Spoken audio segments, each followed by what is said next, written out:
Okay, the beginnings of us installing that roof.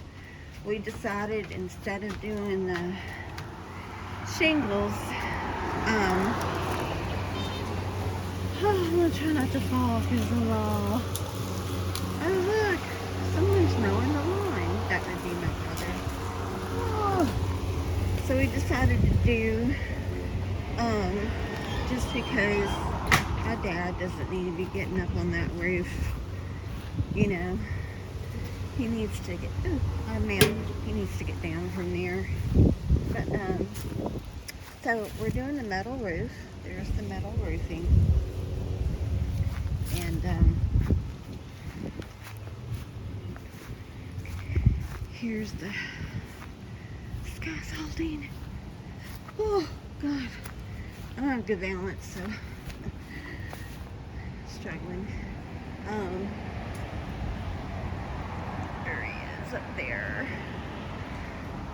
So yeah, plan B. Oh look, my rosebush needs to get trimmed.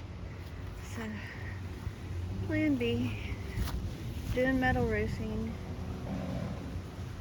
It won't be too bad. I just really was kind of disappointed about all that, but I also want my dad to not be on the roof. So that's what we're doing. Oh, birthing.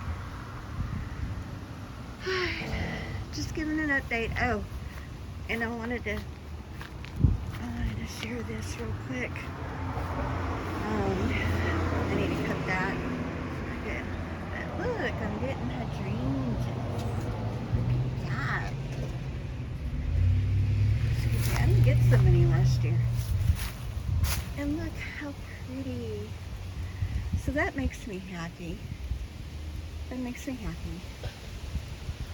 Alright, y'all. Just giving an update. See ya.